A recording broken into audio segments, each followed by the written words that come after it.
All right, here we go. Rahim, welcome back, man. Man, thanks for having me back. It's a pleasure. It's an honor. I really greatly appreciate you being here. Nah, man, I appreciate you and I appreciate your realness, your bluntness, your straightforwardness. And if y'all didn't see Rahim on season one of this conversation, the season, check him out on YouTube. It's impactful, it's powerful. You can go hear more about his personal story. We'll touch on it a little bit just to give people updates, so people who may not know, but we ain't got to dive in as deep as we did before. Yeah. But just give us a little introduction of who you are, what you do, your background, a little bit like that. Quick introduction. Born and raised Nashville. Single parent mother, lots of siblings. Trouble early on in my life. Found myself in juvenile in 88, 89, charged with felony murder. Caged for 26 years of my life at 7 different prisons all across the state of Tennessee. Educated myself on the inside, became aware, found my voice, paroled after 3 hearings, and that was in 2015. Been an organizer. I actually was trained on the inside to organize, and joined the Children's Defense Fund Nashville team 2016. Incorporated, founded my own organization, Unheard Voices Outreach, became the Nashville Community Bail Fund manager 2018. 2021, June, took the helm of Unheard Voices full time, executive director, author of Save Your Own Life, Choosing the Right Path is Not Always Clear, social justice advocate, organizer, thought thinker, leader, human being. That's it. that's Rahim. Look, we're gonna get straight into Rahim. Yeah. All right, when Rahim, look, I reached out to Rahim and said, "Hey, Rahim, I gotta bring you back, because the work that you do is just too important, and I don't think people are just updated. You can never be too updated, I think, on what's going on when it comes to felonism." Right. When it comes to like legislation and what's happening with these judges, magistrates, and Rahim was like, "Look, I got to be the bad guy. If that's what it has to be, I have to be that." I do. And that's okay because one, this is a brave space. Two, this is an educational space, and not only to hold ourselves accountable, but to hold other people accountable that may be feeling that they're helping community and may be perpetuating harm. Right. And so here we are. And so Rahim, I had this quote, man. Yeah. And like I told people, Rahim was on season 1, and I had to go back and just listen because he dropped so many gems. But this is one of the things that really stuck out to me. And it was kind of preface about, why Rahim is doing what he's doing. And he was like, "I'm pushing back on the system because if you can send me to prison and I got to do my time and I got to be held accountable, why not you?" Right. And so who has to be held accountable now, Rahim? Wow. That's deep. That's deep because, it really depends on the context. But as it relates to the criminal legal system, when you think about harms that are happening in our community, one of the main things that we can all see is that there's police violence. Right. And what we have observed is that whenever those who have been given authority, basically to, tote weapons and use the force of law as a weapon, and when, someone's life is taken in the course of what is seen as, a police discharging his or her duty, the consequences to that behavior, when it's obvious, it's in recorded, it's seen, execution style murders. In murder, we need to understand what that means. Simply put, there's something called mens rea.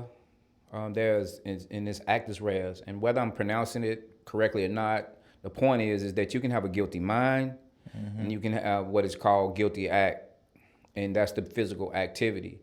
Now, if my mind is, I'm not intending to do harm or kill someone, but I do, it doesn't mean that just because I didn't intend to do it that I shouldn't be held accountable, for the simple fact that, like in my particular situation, just keeping it real and transparent, You know, I was trying to do a robbery. I shot a gun into the floor. The bullet ricocheted and it hit someone. That person died. It didn't matter that I had no intention to kill. The fact that, you know, I committed that act and the way the law was laid out, I had to go to prison, you know, basically for over a quarter of a century.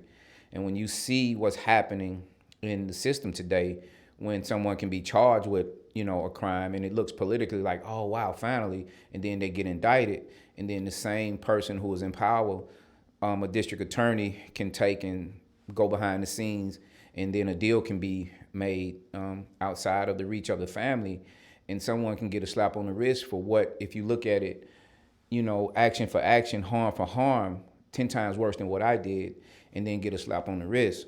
All and right. Then so when I talk about accountability, I'm just not talking about a district attorney here. I'm also talking about a judge. I'm talking about an African-American judge who had the authority to reject this plea. And a lot of people don't understand what's happening within the criminal legal system. They think that just because a district attorney offers something and presents it to a court and that the defense is in agreement with it, that the judges here in Nashville, particularly on the felony charges, have to agree with it, and they don't. All right. And so when I'm talking about accountability, I'm talking about when we elect people into positions of power and they choose to ignore, you know, the cries and the pleas of the people who vote them into office, or if they choose to ignore those who are harmed the most, something has to be done. And when leaders who are not elected but yet see the same things as I see and they won't speak out, somebody has to speak out. So, you know, if that makes me the bad guy, then fine. But one thing you're going to see about Rahim is that, you know, I've been held accountable. If I find myself to be wrong, I'm going to come back officially and make a statement about that. But I'm also willing to debate those who would disagree with what I have to say. Because one of the things that I believe when you're in a democracy is that you have to have civil debate.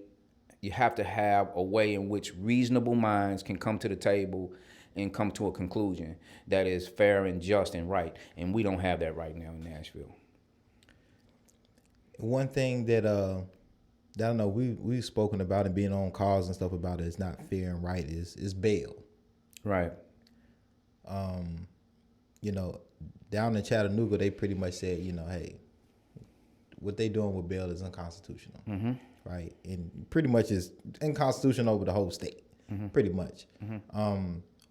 Where are we with bail in Nashville and Davidson County in trying to make it more constitutional? Is there a system in place, or are they trying to do better jobs to where me and you can have drastically different bail amounts, you know, for the same crime with the same type of criminal background? So honestly, I can't say what's happening behind the scenes because it's not being presented to the people in a public forum. Okay. We don't know. My opinion is that nothing is happening. And the reason I have this opinion is because when I was working for the Nashville Community Bail Fund for those number of years, and I observed what was happening, and I discovered how the imbalance of bail amounts came about. The same processes are in place. You have a magistrate, mm-hmm. or you have a commissioner. You get charged with an offense by a police officer. They take you before this person, and this person is supposed to look at certain criteria. There's some TCA statutes that say, you know, look at this, look at this, look at this. And then it's really no measure for like how much the bail amount should be. Right. And then just out of nowhere, they just decide what a bail amount will be. And the problem with a bail amount, which is more or less a ransom, is that you're saying that this human being's life has to be exchanged for this amount of money because you say so. Not because the law say so, because no law said so, just because you say so. Not only that, but you're an unelected official. So these magistrates and commissioners are unelected people who are doing the bidding basically of General Sessions judges who are elected, and they appoint these individuals to make these decisions. And even when they make the wrong decision, it's on the next level, like a General Sessions judge, if it's like misdemeanor offense, they have to correct that, or they don't have to correct that. And so what we see within the system, there are certain judges who, if an attorney files a motion to reduce a bail, he may, and I'm saying because it's a he, may increase that bail amount. So we have defense attorneys who may be public defenders, meaning they work for Metro under the elected public defender, Chief Martisa Johnson, or they may be appointed because they are private practicing defense attorneys, and the judge will appoint them to a particular case. And so that's a whole nother situation, because when there is a $1,000 cap on cases, and let's say you're being paid at a rate of $50 an hour, right? Mm-hmm. We're looking at what, 20 hours? Right. And you're done. Right. You can't possibly be done in 20 hours, when you look at how long sometimes it takes for a case to be resolved within the Nashville system, right? Right. And so this is the reason why I say nothing is really being done, because we're still seeing some of the same problems. And the only way that these problems are going to be solved is the general sessions judges, in terms of the commissioners and magistrates, are going to have to say, okay, look, if we're going to set bail for any crime, any offense, I want to say crime, any offense, because the idea of a crime, some people think it means guilty. Right. These are offenses. No one has been found guilty. There's a process. They're going to have to decide that this is what it's going to be. There can't be what is called, for this person, it's going to be $100. For that person, it's not going to be anything. And for this person, it's going to be $1,000. It has to be one way across the board if it's going to be even fair. And some people don't even think money should be involved in the equation. Now, that's another conversation, because personally, I do not believe personally that if this person has been charged with offense and he has the ability, or she has the ability, to pay a bail, and it happens to be money bail, and it happens to be a bonding company, that they should not be given that opportunity, because no one needs to sit in the jail longer than because right.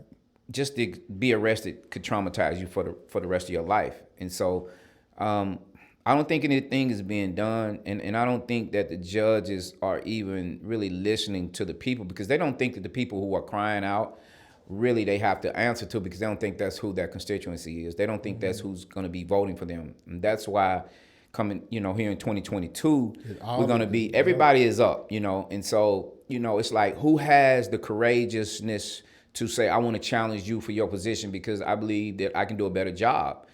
And unfortunately, a lot of these judges that are in place, who I may have some concerns about, are not going to be challenged, because what I've learned just being, working around in this system, there is this culture where if you challenge somebody in a particular type of position and you lose, there are ramifications.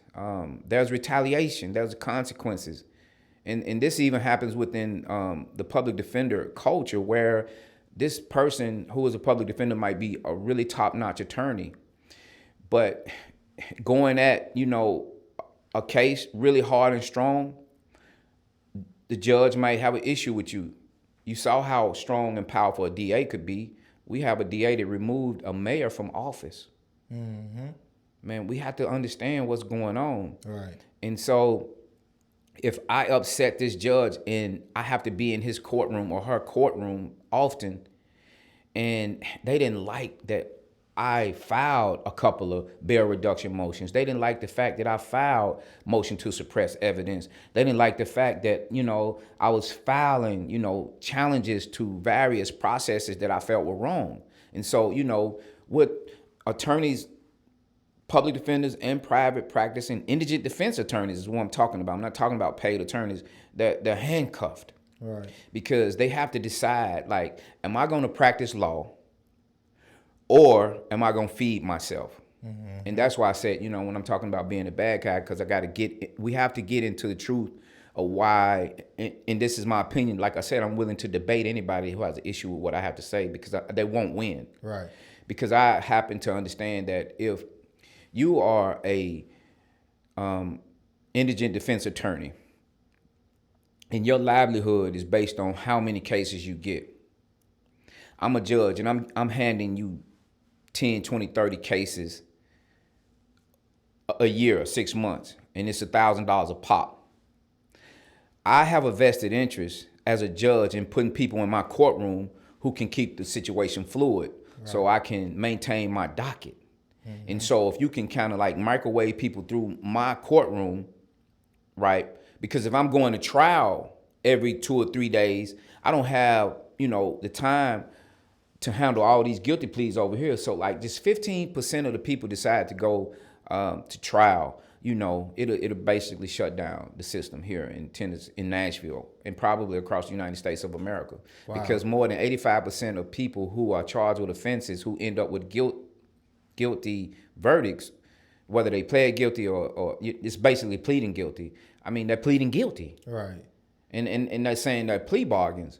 But even when the plea bargain system is, in my opinion, abused, meaning you charge me with the highest level of an offense, even though the facts in the report from the police officer says that it's less than that. You charge me with the highest offense. You can get this grand jury to come back with a true bill. And so now you got this bargaining chip over my life because like in my mind, I'm knowing what happened, but then I'm thinking like, wow, the system isn't fair. And even though I may not be guilty of this highest offense, the likelihood of me being found guilty if I go to trial is high. So I'm going to plead out, even though I don't really feel what I feel, right? And so I'm going to plead out. And so I'm helping to perpetuate the system, even though I'm feeling powerless because I don't even trust the person that's representing me because they're not even representing me. And perfect example is here recently through, Unheard Voices has a Watchers Project. Right. And this is on paroles we're viewing and supporting, but we also post convictions with people who are in prison. Are they still doing the are y'all able to go in person now? We do go in. Some judges let us in, some judges don't let us in, which is why we had to create Nashville Community Court Watch. Right. Because we had to expand the amount of people that were willing to come in, mask up, and be a part of putting eyes on the system. And with COVID, the Supreme Court of Tennessee has given judges a cover to give them, this discretion to decide how many people, maybe they could have in their courtrooms, right? Mm-hmm. And so this particular situation is, here we are, we're watching this case. This is the same judge, Judge Watkins. And this is my guy, so I'm gonna speak on it because he don't mind. His name was Elvin Pearson, and he's on post-conviction. His attorney, flat foot on the record, said she refused to ask the questions that he wanted to ask to the district attorney who represented him in his initial prosecution case that would have brought to light certain things that Elvin felt needed to be on the record. She told the judge, look, I'm not going to do this. And then the judge is going to say on the record, and you can go find this for yourself because Rahim ain't going to tell no lies because my integrity is all I got because I went to the social depth of life, prison, came back. And I'm just trying to build myself back up and be somebody as a credible messenger. But, man, this attorney just decided she wasn't going to do this, and she didn't. And the judge kind of like told her, well, you're the attorney, and so it's pretty much what you say. And so what you have in indigent defense here in Nashville, I'm just saying here in Nashville, is that indigent persons are not even in control of how they're represented, which is why we need client-centered representation. And we don't have that, whether it's Metro Public Defenders or whether we have indigent defense attorneys. Because if my livelihood, again, is, and I'm just talking about indigent defense attorneys, is resting upon me getting cases by cases by cases, then, I got to kind of dance in this culture. Right. And just one last caveat, that's not a caveat, but one last explosion. So we have this attorney who is practicing here in Nashville. He's on the record. He's on YouTube calling a black man the N-word. What? Yeah, and you can look it up. We can look it up after this if you want to. Man, this dude is responsible for, he's like number 1 or 2 or 3 in cases in terms of being appointments. He's a private practicing person, right? A defense attorney. He's getting more cases than a lot of people, but lots of complaints. And so when racist individuals are able to feed their families off of your tax dollars and off of my tax dollars because a judge is appointing that person to criminal cases, right? And he's basically pleading people out for the most part. If you pull the records on these guys and you see they're not even going to trial, are you telling me you get to benefit from these guilty pleas? You get to put money in your pocket. You get to make $100,000 a year, and you're just pleading people out. Right. You're not filing, motions. You're not challenging the system. You're not in a dual aspect of what, the origins of what attorneys, really lawyers, was really all about. It was like this face-off. It's like a fight.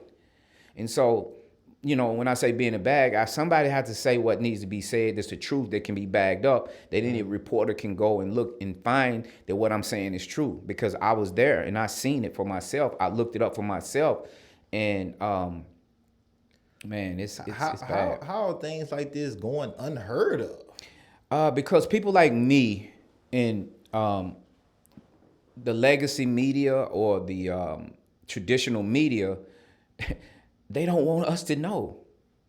Because for us to know, they can't use crime is rising as if it leads, it bleeds on the news station, so that they can keep people in this uproar of you got to stay and focus over here. Right. And the people who could expose it, they can't, because they taking an oath. Right. All members of the bar, whether they're prosecutors or defense attorneys or judges, they're in this like a fraternity system. So they took an oath. So, when you go and you try to challenge this system, you have these judges putting gag orders on attorneys. Yeah.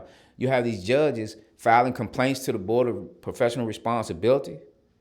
And they're doing this because they're being exposed. You got people of color, poor white people, hidden in these jails with these indigent defense attorneys who won't even file motions for them. And then, complaints being alleged against these attorneys, nobody is knowing because they're sealing these records. Right. And I'm telling you, this is what I know. Right. And so I feel like if I have to say it, because if they won't say it, Rahim has to, because again, bro, they gave me a life and 20 year sentence.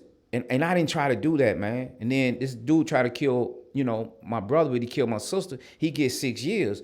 Police go do this thing. He get what, 6 years? Come on, man. I'm like, how can I feel okay with that? Right.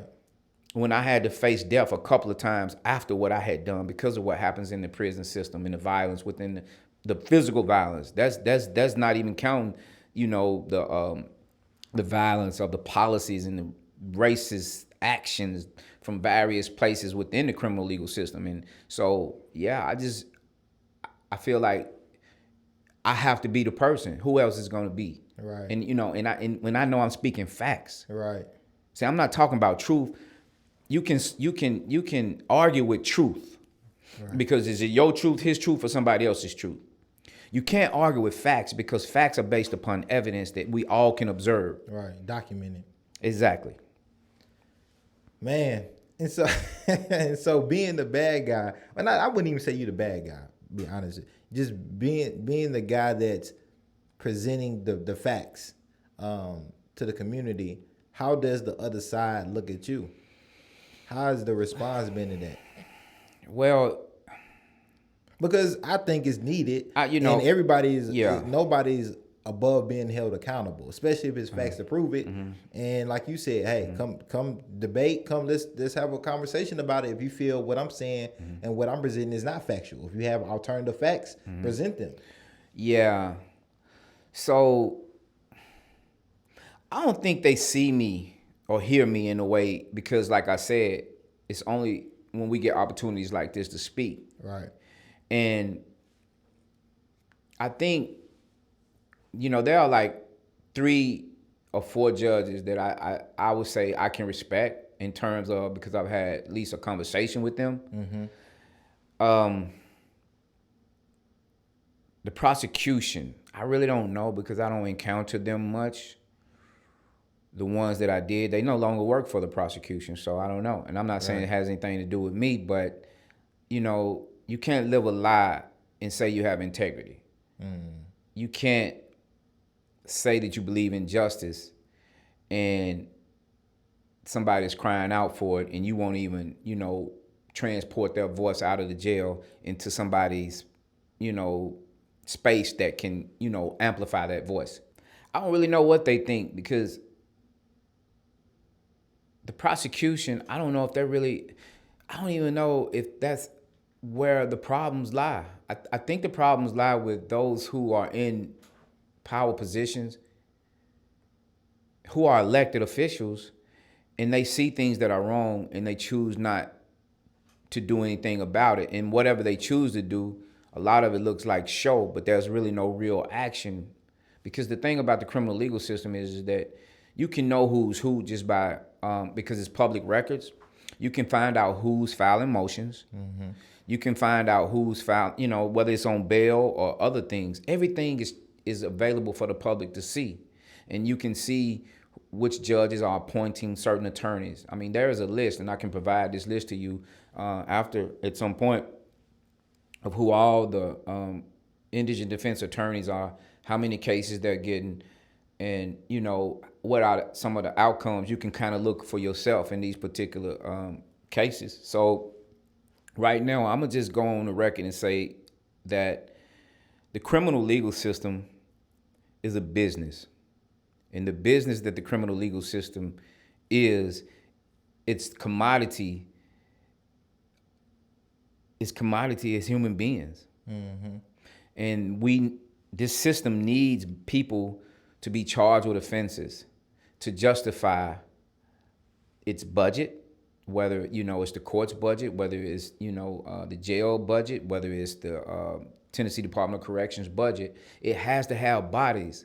All right. And when you understand that without these bodies, these systems can't justify their budgets, we have to think about alternatives to how, you know, we approach harm within our society. And I think that part of the problem is ignorance, in the sense that people lack knowledge that the people who vote, who pay taxes, they really have a right to establish the policies that they want, that to cause less harm, to police less, to put more in revenue or resources into prevention.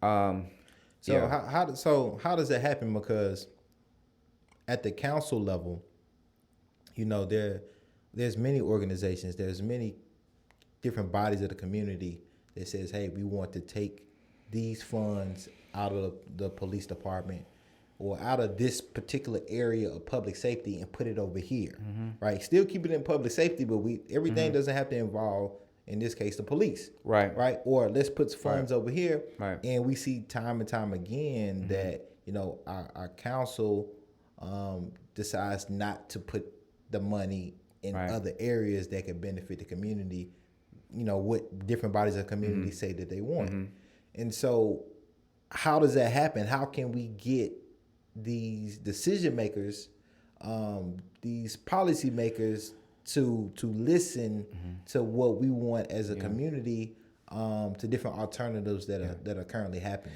Yeah, and so that's what, you know, I think I was trained to do, that, you know, and I hope I can get better at it, is that there needs to be more organizing around bringing to light these decisions that these council members are making. Because in the communities where I frequent the most, they're not paying attention to council members and their votes, because people are so distracted with, you know, I got to pay my bills. I'm a parent. I'm a single parent mother. I don't know, you know, how I'm going to, you know, make ends meet. I'm not watching Channel 8 or whatever channel that these hearings are, you know, being displayed. And then, like, while it may affect me, because I don't really know about it, I'm not thinking about it, you know. Right. And so that means that there has to be more boots on the ground. And in order to put boots on the ground, you have to have resources. Because what I've learned, like even with Unheard Voices Outreach, very underfunded organization, because some in the community don't think the work that, you know, we're doing is valuable work, because there's a lot of people, even in the African American community, Black American community, who believe that certain people need to be in prison. Mm-hmm. And that's indicative of the apathy that you see when so many young Black males are in West Tennessee, Hardeman County, Northwest, and Whiteville, and so much harm, so much savagery is occurring within these private prisons. And, we turn a blind eye to that. But these are the children of, a failed society. And we want to just kind of look at the person, the individual who is an unheard voice without really looking at their humanity. Like, how did the young person grow up? Did he or she have parents? Did he or she have educational opportunities that unlock his or her genius, inspire that? Were they inspired to live? And they weren't, because we have an educational system that is so, archaic and ineffective that people like myself, who I thought I was dumb, making D's and F's, but in reality, the system didn't know how to educate me, didn't know how to inspire me for learning. And the metrics that they use, which are the metrics that you evaluate whether or not, someone is educated by how much they can memorize. Can you quote the preamble, or can you remember, multiple choice and things, but you don't challenge my mind. I had a mind that had analytical ability that if you stimulated it, I could give you something. Even if I didn't have the language, if you helped me with the language, I could find that. And this system is still the same as when I was going to school as it is. Then it's, STEM came about, but it's not helping the people that need help the most. And so these young men and women who are in our communities making bad choices because they don't have the guidance that they really truly need, and there's no real advocate bringing an apologia for their actions. Yeah, it's unfortunate that the system doesn't take none of that into account. None. Right. Like, at all. None of that into account. Just like when I posed this question to another guest we had, Denzel, he does a lot of stuff with self-defense. And guns, gun laws, policies, and stuff like that. And the law doesn't take account. We talk about always when we talk about this criminal legal system, of the trauma that we faced or seen or been through personally with police, right? Right. And so if police can have trauma, or if they can feel scared when they see me and you and feel like they need to defend themselves and make it back home to their family, how come I can't feel the same way? Right. And so the system doesn't take our trauma into questioning. Right. Like, well, I feel like that police is going to take my life and going to take me unjustly away from my family, so I took his instead. But they won't look at it that way. Right. And and that's so true. And so that's why education about the system has to come from those who've been through it, in collaboration with those who are fighting in it. And when you see something like that, you have to understand that the laws that are governing Tennessee are created within Tennessee's legislature. And within Tennessee's legislature, whether you have representatives and you have senators, the sad reality right now is that African Americans look to Democrats, to do their bidding. In Tennessee, Democrats have absolutely no power in terms of the legislature. Right. Republicans, ultra-conservative Republicans, I would say, are running, Tennessee's legislature. And so when you have no representation, you're not going to see policies that reflect, your wishes and your desires. And so legislatures have the ability to handcuff police if they want to. But when you live in a country that promotes so-called law and order, we have to understand that mass incarceration was created by Democrats. Bill Clinton, Joe Biden, and I don't know why they elected that guy, oldest. I mean, I'm not going to get personal with this, but I'll say this. We're still recovering. We're trying to recover from what Bill Clinton did by offering, cash money incentives to lock up more people, to create more laws. And as a result, I'm just going into something like some work that I'm doing. I'm partnering with No Exceptions Prison Collective, No Exceptions, Jeannie Alexander, Theodore Murphy, and we made it out of the Senate to change 51-year life sentences back to 25 years, right? Right. We're running into the biggest opposition that you can imagine. There was this individual in the legislature leader Lambert that like everybody is so afraid of, going against something that he wants. He's a former prosecutor. They look to him to give insights around, criminal legal issues.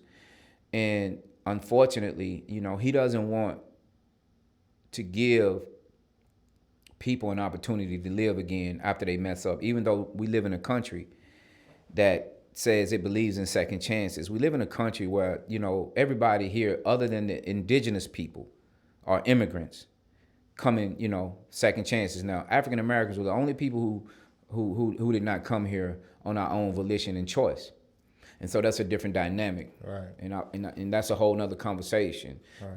But so when you look at who's making these policies and who's making these laws, and why, people like you, like stand your ground doesn't apply to you and me, right? And I can't legally carry a gun, right, because I've been disarmed. And that's one of the reasons why these felony convictions are disarming the black community, the poor white community, and it's a certain level of design there, because now if you do it, I can put you back in prison because you can't do it because, and the same goes with,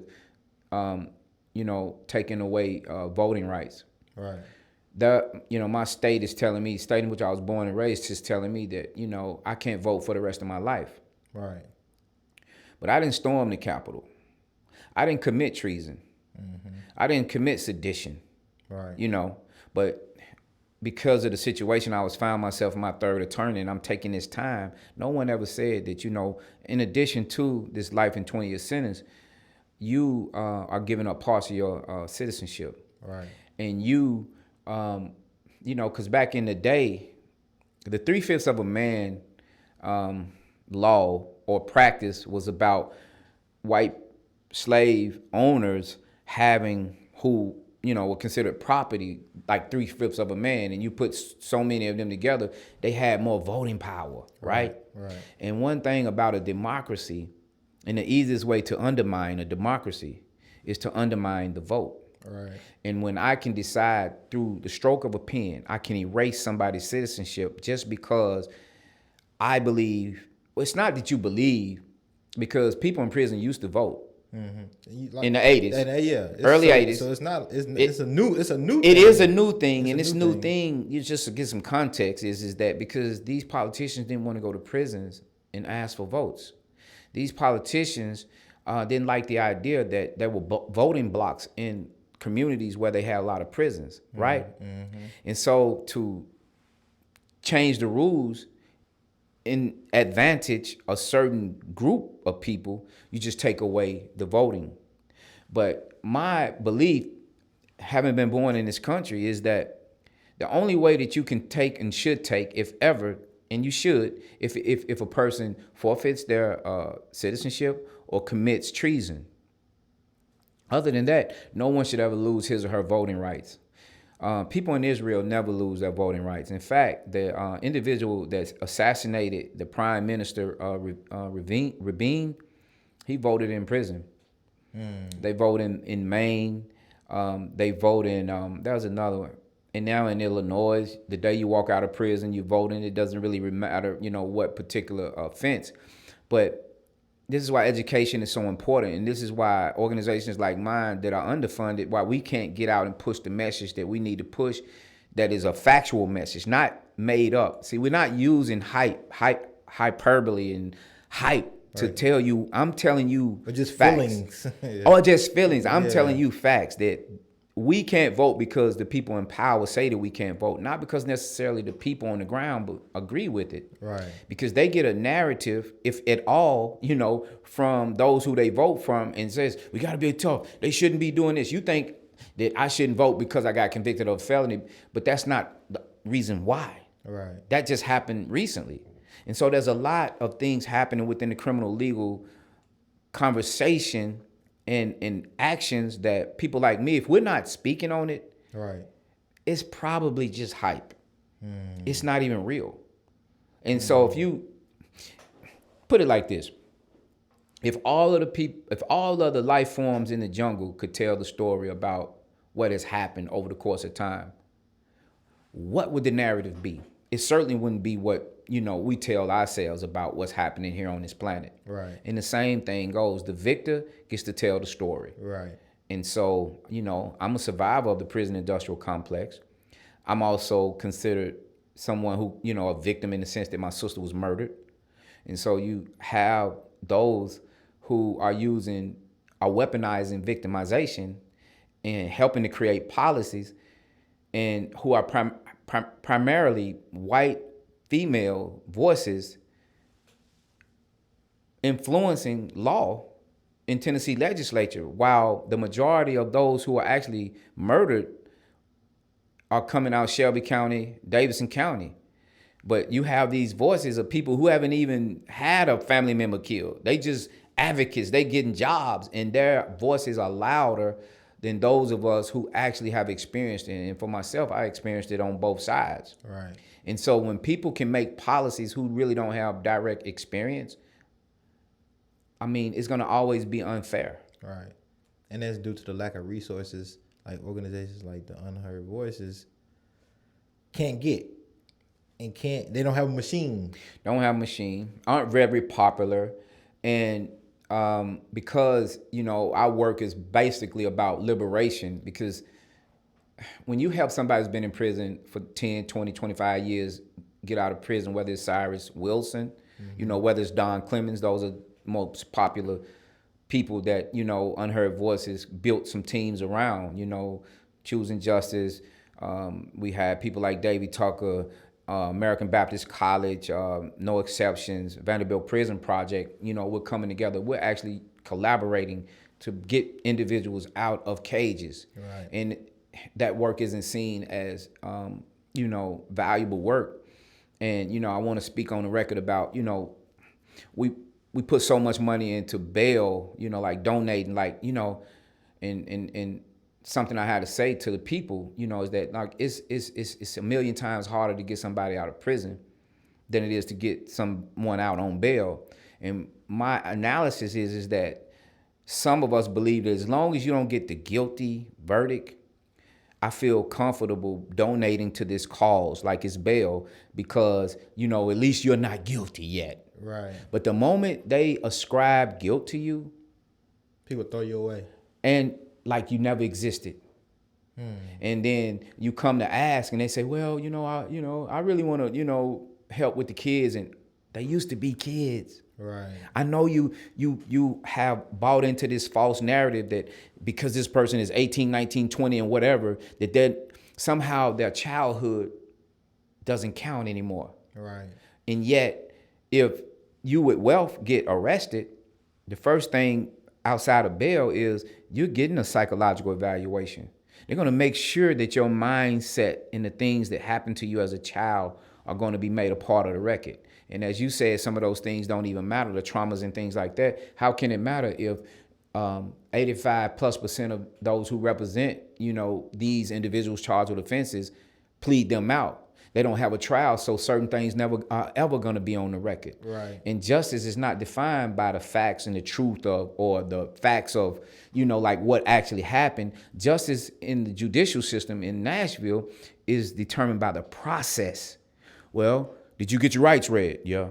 Okay. Did you get a preliminary hearing? Yeah. Okay. Does your attorney, file motion of discovery for you?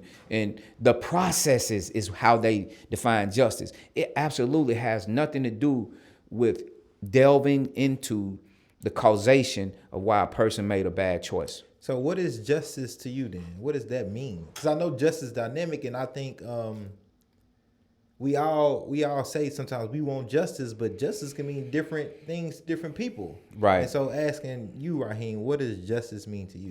So in this moment, because I think justice is a fluid thing, but in this moment, justice is, in the context of the criminal legal system is what I'm talking about, because also there's an economic justice that I'm not talking about in this moment, is that if you charge me with an offense and I get arrested, you afford me the same things as you would afford a person with wealth. Because if you do that, you will be able to see psychologically that at that time, that if I did actually do it, doesn't make me guilty. Because remember I told you about men is rare, act is rare. Right. Okay, you can get and build my record before I even reach the point to where a judge is putting me in a situation to where I have to pick a jury. Justice looks like if like this family that was harmed, let's say if it's someone harmed, and they say, I don't want this to happen. Right. It looks like the DA saying, okay, I heard this family here, and this family doesn't want this person going to prison for 20, 30, 40 years. Right. They want to work something out. And so we're bringing Rafa into the situation where we're talking about restorative justice. Right. And then we have these conference circles where healing circles, we can even call them justice circles, where community is involved in the process about what is the appropriate action here. We're providing counseling to people who've been harmed because the system is having all of this money, right, and giving them that space to where they can really come back to a place to where they can, without emotion, say, okay, this is how I feel about what happened. And then justice is this choice. You go through the traditional system, or you go through the community system. So justice would afford an opportunity for a choice. Right. And so the choice would be a combination between people who have been harmed and those who caused the harm. That's what justice would look like. And then what this does is it takes this abstraction out, which is called the state, which creates these laws that don't have no regard for poor people. And then that force cannot be imposed upon, poor people. Right. And so I think that we have enough intelligence that we can work these things out and come to decisions that everyone can be happy with. It didn't take 26 years for me to change and to transform. Right. And with all due respect, to the family that I harmed, I can't change that. But the one thing that I can tell you that is true, that I fought to be a better human being from the moment that I woke up in 1989 after attempted suicide, in a prayer, in God, asking, like, hey, if you give me a chance to survive this thing, I'm gonna become out a better person. And I've been working towards that the whole time. Don't want to be perfect. I'll never be perfect, and I made mistakes, and as recent as this year, but right, I'm still on the path. Right. Well, Rahim, look, I don't know. We can keep going. We can keep going. Yeah. But I want to bring you back, especially going into next year with the judges. 2022 coming up and all the general sessions and the DA, everybody's up. And so I want to bring you back, but I also want to plug Unheard Voices, and people donate resources to Rahim so he could, combat felonism. Right. And I appreciate you, man. And I can't wait for this to come out, man. Yeah. And just thank you for your time and thank you for the work that you do. Yeah. And y'all gonna be seeing a lot more Rahim. Trust me, he gonna be the heard voice for unheard voices on the Deep Dish Conversation platform. So I appreciate you, man. I love you, man. Thank you, and just thank you for the human being that you are and that you're growing and learning to become even better every day. Well, I appreciate the opportunity just, to be in your space. And I see you growing as a leader, a thought leader, an action leader, an organizer, and, putting this out there where the people can make decisions and have a conversation. And, I would hope that in the future you host a debate around some of these issues and bringing people together in the same space in a talking piece format, whereas one voice doesn't get to dominate. And then we lay it all out, and then we see who's speaking what's what. Right. But, in terms of support for the Unheard Voices Outreach, if they go to our site, unheardvoicesoutreach.org, you can actually see the work that we've been doing. And you can Google my name, Rahim Buford. I'm on Facebook. I'm on Instagram. Unheard Voices is on Facebook. It's on Instagram. We're on Twitter. You can see the consistency of the work that we're doing. And while it may not be popular work in this moment, we're not limited to just what, we have presented. It's just to have the opportunity to come to the community and provide a certain message that is different than what you're going to hear coming from other organizers. And I respect all grassroots organizers, but what I don't respect is when they give passes to their friends who are elected officials, and when they give passes to people who are in positions of power who have caused harm and they won't call that out. I don't respect that. And while they may say, well, who are you? I'll say I'm you. It's just that I got caught. I did my time. And, I'm coming back, I'm second chance, born again, for real. Like what y'all really say y'all believe in, right? Whether, I'm saying I can go a whole nother, right. So many subjects. I'm gonna shut that down, but you're gonna be back. Man, I want to know, and I want your audience to say what they really feel. Like, I really want to know what they think. Yeah. But thank you, brother. I appreciate this. I greatly appreciate this. This is an honor. I greatly respect what you're doing. Nah, thank you, and I respect you, and we gonna see you soon, man. All right. All right. Good work.